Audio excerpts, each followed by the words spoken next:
believe in peace. Salam shalom. Peace, salam shalom. Peace, salam shalom. Peace, salam shalom. Thank you. Thank you. Arjun Makhijani.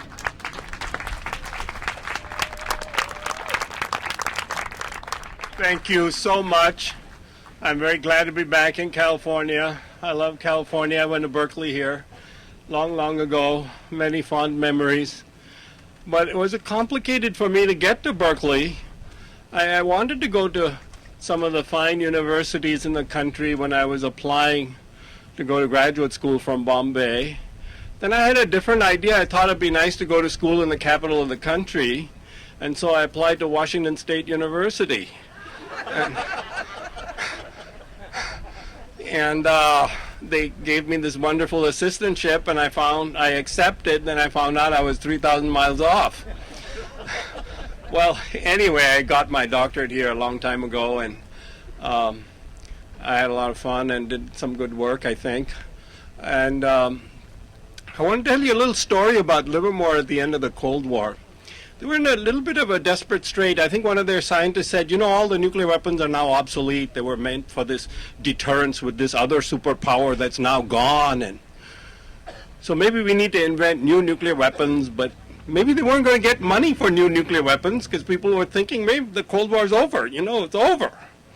And so they had a kind of another idea, which was advertised on the cover of Technology Review, which is the alumni journal of the MIT, as fusion power. Now, I did my doctorate in fusion power, and it's always 30 years away.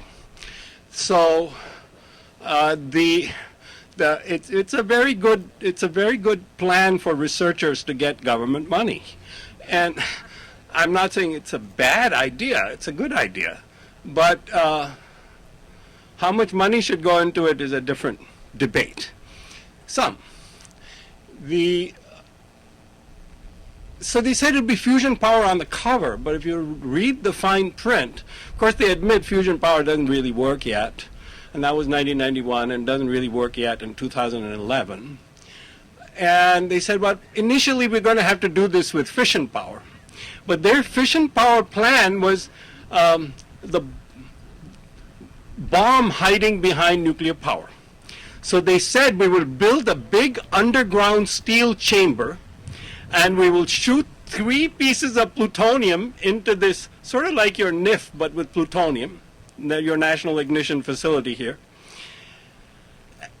And they're going to they create this 1 kiloton explosion. They create a lot of heat, and there'll be molten salt all around. And the salt will carry away the heat to the surface, and will boil water, and we'll make steam and turn a spin generator. And we'll need 3 explosions every hour. So to replace one of our, you thought the existing nuclear power plants were a little risky. Well, you'd have to create 20,000 nuclear explosions in an underground chamber every single year just to replace 1 nuclear power plant. And we've got 100 of them. So if I'm doing my arithmetic right, that makes 2 million nuclear explosions every year. So you got to make 2 million. Now, of course, most of the stuff doesn't explode, so you got to reprocess it and recover it. You think they've made a mess now? And they said it would be cheap. So this is, I read this as the bomb hiding behind nuclear power. That wasn't the first time. It was a long and inglorious tradition. Because that's how, by the way, I actually like molten salt reactors, except I don't want the molten salt very close to the reactor. We have a free thermonuclear reactor in the sky. Fusion works over there. It's working right now. Fusion is working right now. And the best way to do a molten salt reactor is to use that reactor, which is free, and store the heat in molten salt. That's very good. And then you can have you can answer the question, well, what do you do when the sun doesn't shine? You say you got a molten salt reactor. You're perfectly good with nuclear energy, except you have a free reactor. It's like my grandfather, when I offered him a ride in the car, he said, I have 2 of these. I don't need your 4 wheels. I'm good. And in 1953, when the Soviets blew up their thermonuclear weapon, there was a lot of commotion over here in the United States. And Eisenhower was going to go to the United Nations and warn people about this horror of thermonuclear weapons and, and so on. And when they showed him his speech, he said, this is too horrible. I can't give such a negative speech. This is a paraphrase, obviously. Give me something positive to say. And that's how Atoms for Peace was born. It was the fig leaf of nuclear power hiding the horror of the thermonuclear bomb. So on December 6th, I think it was, 1953, the Atoms for Peace program was born when Eisenhower said, this is going to solve all your problems and we'll have plenty of energy and the poor people will no longer be poor and the rich people will no longer... No, he didn't say that. And then there was 18 months of propaganda after that. And propaganda is not a word I'm putting in their mouths. It was a word used by Atomic Energy Commissioner Murray to say, we will get propaganda capital because we don't want, the Soviets to do it first. We want to be the champions of the peaceful atom. That's when this idea, too cheap to meter, was born. But it was known to be wrong at the time. We have researched every single technical study that was done in the 40s and 50s on nuclear power to see what did they say would be the cost of these things. Because remember, nuclear reactors are only boilers. That's all you're doing with this thing. You're boiling water. That's it. It's just a boiler. We're making plutonium just to boil water. This is not a smart thing. So the idea was, we'll sell this thing and we'll tell people you don't make bombs, but we'll give you this thing that'll make plutonium, but you don't make bombs. Okay. The bomb itself doesn't have a very glorious history in the area of, being completely forthcoming with the public, let me put it politely. So it was started in a way that I can understand. I have publicly said, would I have sided with Einstein and all the other wonderful people who said we should have a bomb project? And you try to put yourself in their shoes and know what they knew and look at Hitler over there, all the scientists they had and Heisenberg and everybody.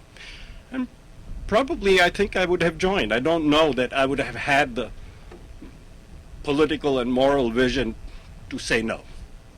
I'll grant all the folks that good people who did that. But when there's a date, who knows May 5th as an important date? Anyone? Cinco de Mayo. There's a reason why it is an important date in nuclear history. Anyone? Anyone? Jackie, from whom I've learned so many things. 5th of May, 1943 was the three, not five, three, was the first targeting decision-making discussion for the nuclear bomb, held by the Military Policy Committee, which had no senior members of them.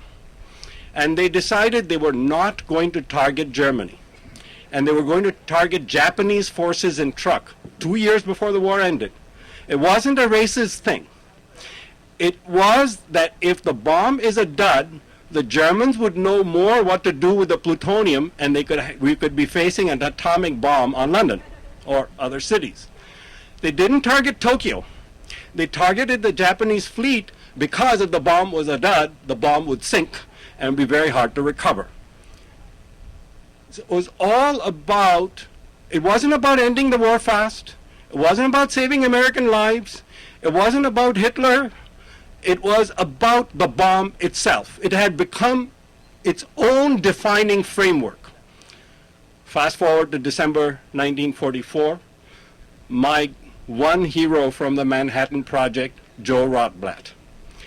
He found out Germany has not got the bomb. He quit. But he was the only one. The rest of them participated in the acceleration of the Manhattan Project. Groves already said in September, Japan is and has always been the target. That's General Groves. That's not me. The Churchill and Roosevelt signed off on that in 1944. I believe 1944, if I'm from memory.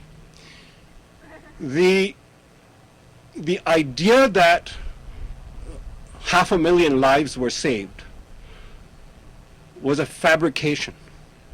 It was in Truman's autobiography. The generals themselves, as is now known, had said 23 to 45. That's 1,000. That's a lot of American soldiers. I'm also publicly on the record as saying, if my child had come back, there would have been a big part of my heart that would have said, I'm glad the war is over. But I hope that some part of my heart would have also said, that's a horror over there in Hiroshima, right? So, but you cannot look at Hiroshima and say that it was a thing that was done to save American lives if you honestly, primarily, it may have been a factor, but primarily, I believe, if I had to give you one reason for Hiroshima, one, I would say, based on the history of what the people said at the time and my understanding of American politics, is they used the bomb as soon as it was ready, and two of them, because they had to justify the amount of money they spent to build this thing. And Groves said that if this project is a success, nobody will ask us any questions, and success meant this, using it in the war. If it is not a success, they will not investigate anything else. He even joked that he might have to get a house right near the Capitol because they'd be doing nothing but answering congressional questions.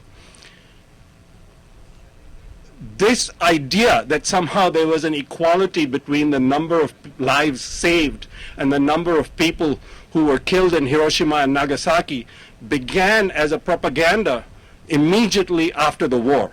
It was not during the war. And the idea that somehow Japanese lives were also saved became a construct.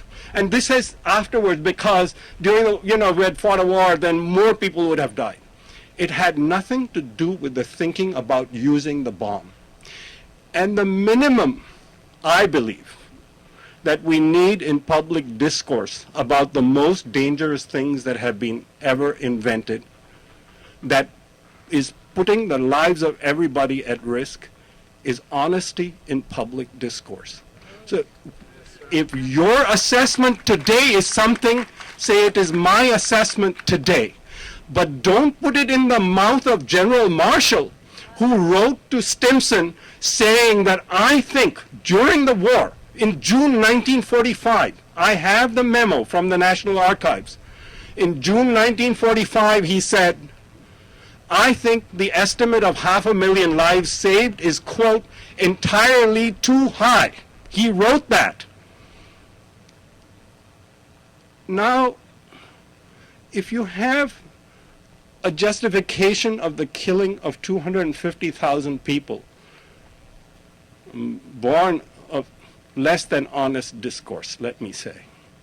If you have the justification for nuclear power born of less than honest discourse, if you have the bomb hiding behind the nuclear power, supposedly the peaceful atom, when you're doing something to spread plutonium throughout the world, do you know that surplus separated plutonium in the commercial sector amounts today to 250 metric tons?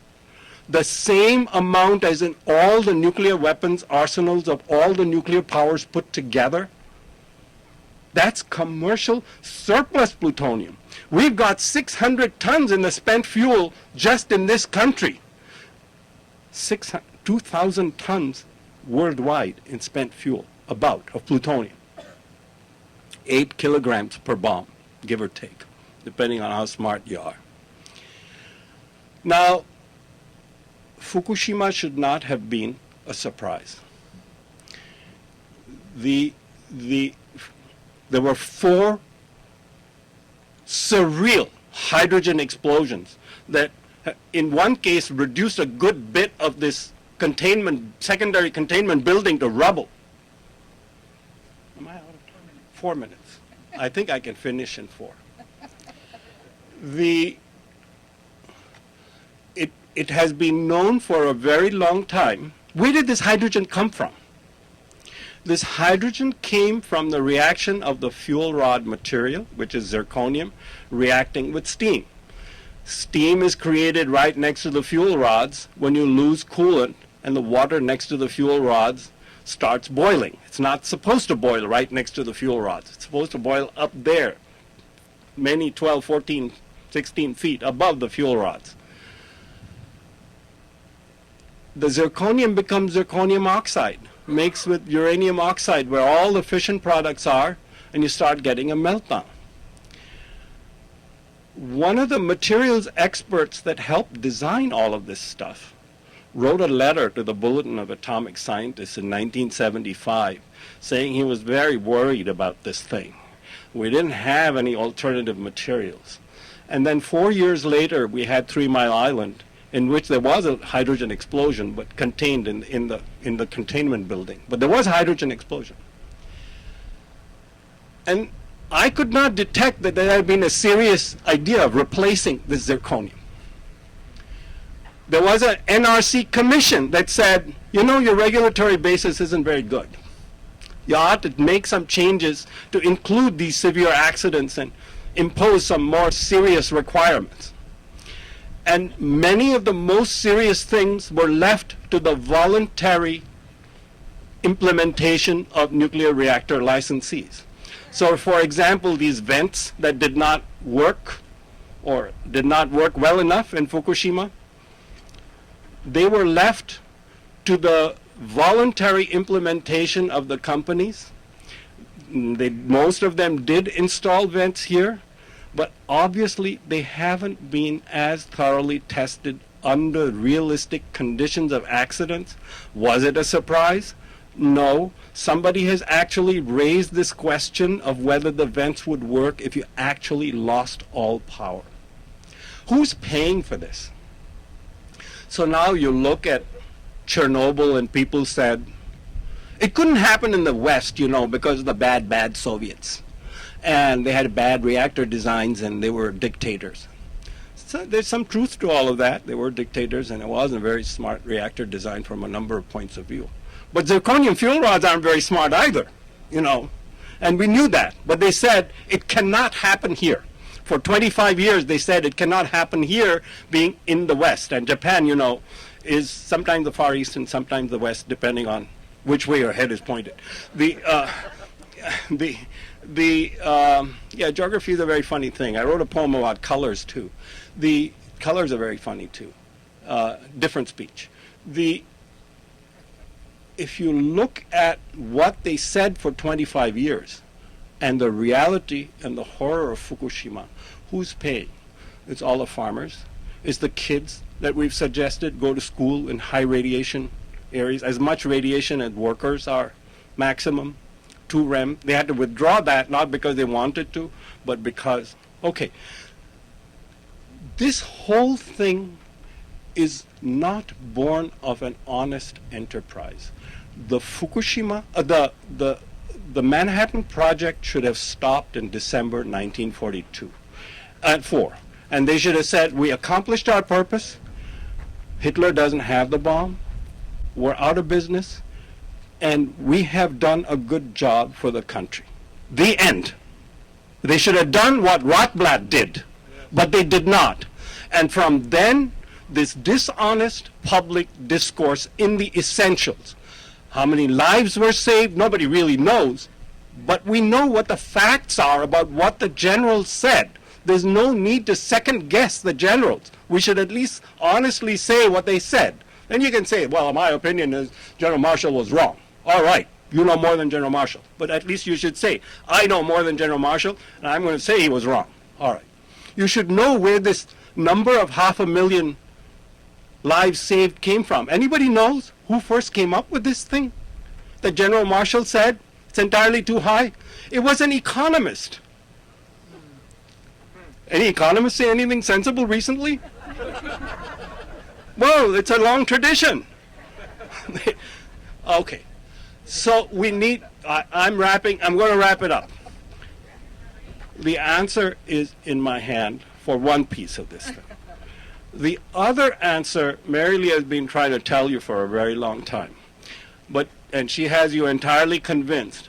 But I wish that some of our friends who know such wonderful science, who are inside there in Livermore, would stop hiding their bombs behind the fig leaf of, oh, we're going to do the National Ignition Project and National Ignition Facility.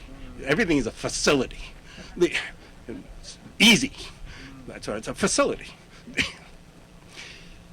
It's only burning a hole in the national pocketbook. That's why it's called a National Ignition Facility. All right. We know how to get rid of nuclear weapons. Just take the tritium bottles out, de-alert them, demate them from the missiles, put them in storage someplace, ask the Russians to do the same. It's a very good idea. And we know how to do renewable energy. The answer is in this book. You can download it free. If you like a hard copy, if you have insomnia, buy it. Otherwise, you can download it free. Don't take your computer to bed. That's not a good idea. Thank you. We're firing a bell.